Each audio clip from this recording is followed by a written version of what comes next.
Baik, Assalamualaikum warahmatullahi wabarakatuh. Perkenalkan, nama saya Nafri Wahyu Ramadan dengan NIM 2374202002. Pada video kali ini kita akan melakukan pembahasan materi tentang polusi udara yang dimana pada zaman sekarang ini polusi udara ini sangat banyak terjadi di lingkungan sekitar kita. Langsung saja pada materinya, polusi udara, ancaman tak terlihat. Polusi udara, sebuah presentasi mengenai krisis kualitas udara yang dihadapi dunia, khususnya di Indonesia, dan langkah-langkah yang perlu kita ambil nantinya jika untuk mengurangi terjadinya polusi udara tersebut. Yang pertama, apa itu polusi udara? Sesuai definisi polusi udara adalah kehadiran zat-zat asing, partikel padat, cair atau gas di atmosfer yang dapat menyebabkan bahaya bagi kesehatan manusia atau organisme hidup dan lingkungan. Uh,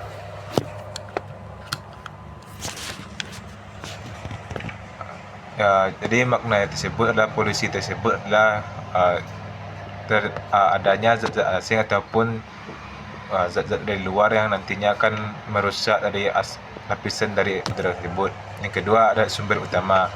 Sumber utama dari polusi udara ada polusi berasal dari aktivitas manusia dan alamiah. Yang paling mendominasi adalah pembakaran bahan bakar fosil dalam proses industri.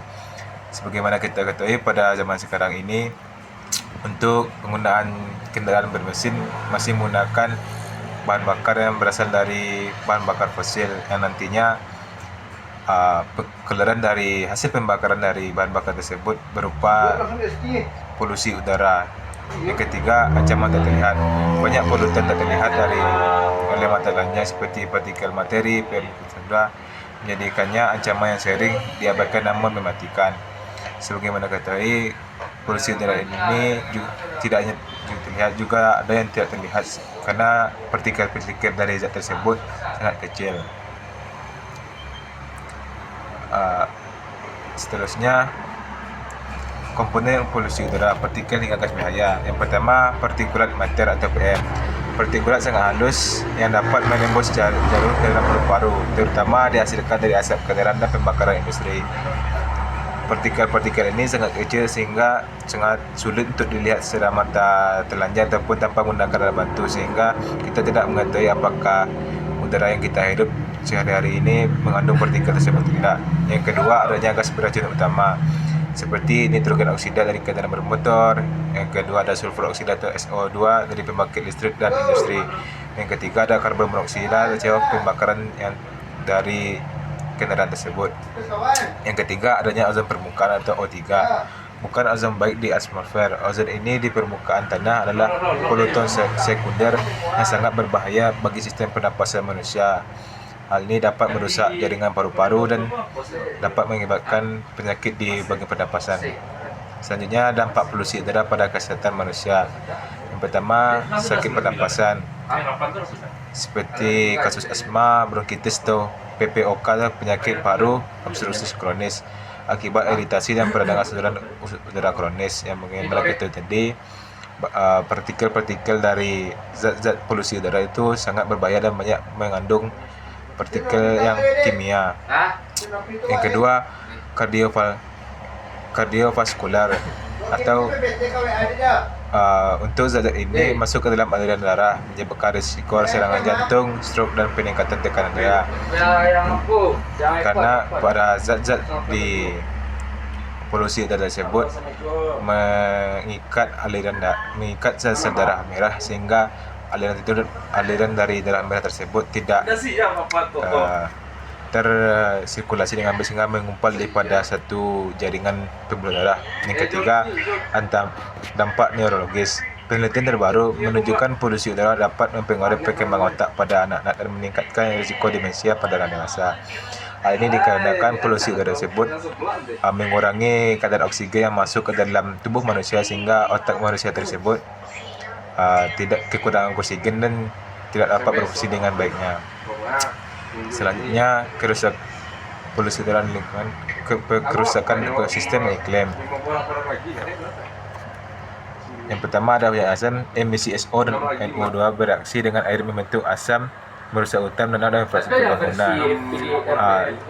Ketika polusi udara itu naik ke udara dan bergabung pada awan-awan yang mengandung butiran hujan, awan-awan tersebut akan merangkap zat-zat aditif ataupun zat-zat yang mencemari udara, sehingga ketika terjadinya hujan akan menimbulkan suatu fenomena namanya jenazah yang dapat merusak suatu ekosistem dan iklim.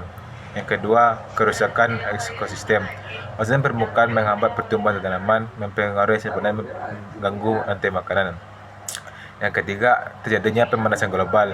Banyak dari polutan-polutan udara pada sekarang ini dapat meningkatkan panas dari permukaan dan pemanasan dari bumi, mempercepat perubahan iklim.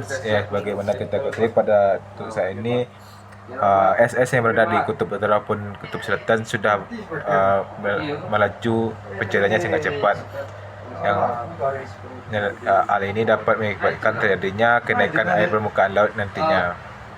Ketiga, ada sumber-sumber polusi udara di Indonesia. Yang pertama, transportasi dominan.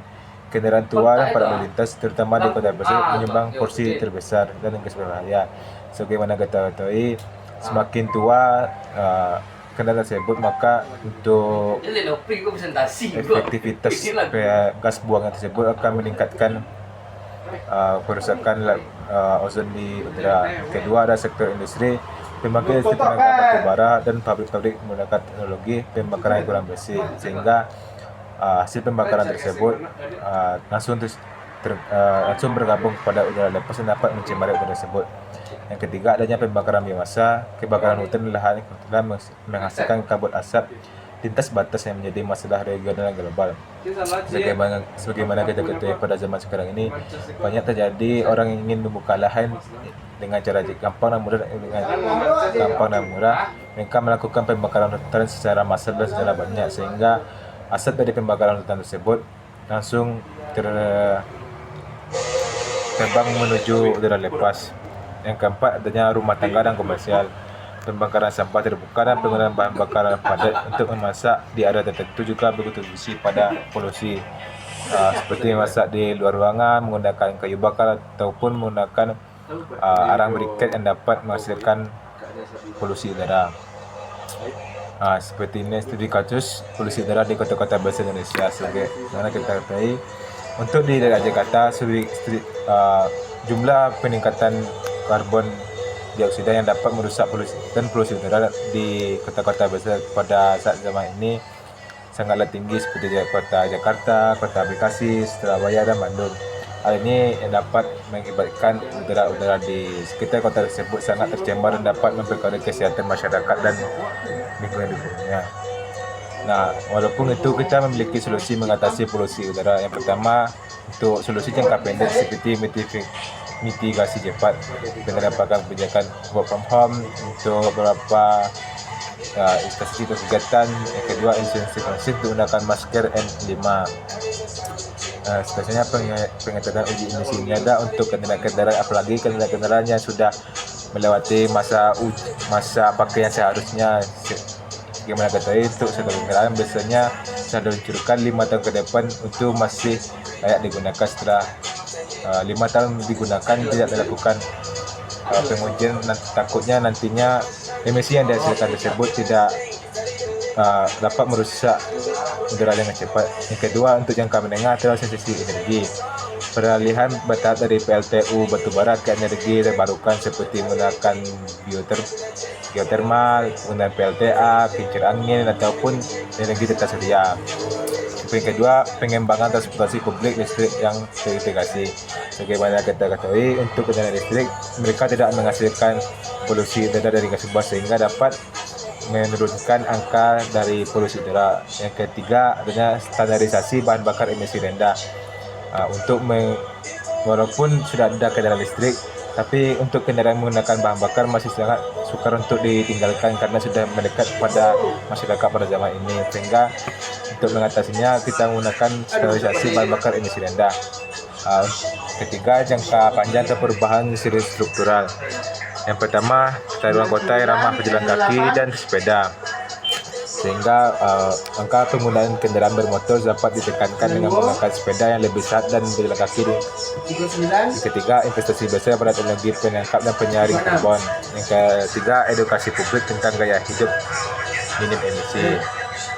Nah, setelah untuk mencapai dengan solusi tersebut, maka diperlukan peran kita untuk mengkontribusi individu untuk era yang lebih bersih. Pertama, prioritaskan mobilitas hijau, gunakan transportasi umum, sepeda, dan kurangi penggunaan kendaraan pribadi berbahan bakar fosil.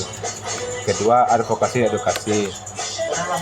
Dukung kebijakan udara bersih dan tingkatkan kesadaran teman-teman serta keluarga mengenai bahaya polusi. Yang ketiga, tanam pohon ruang hijau. Pohon berfungsi sebagai filter udara alami, mendukung dan tanam lebih makanan lingkungan. Yang keempat, minimalkan konsumsi energi, hemat listrik, beli produk dengan jejak karbon rendah, dan hindari memakai sampah terbuka. Bersama dalam polusi udara, kualitas udara adalah hak asasi manusia.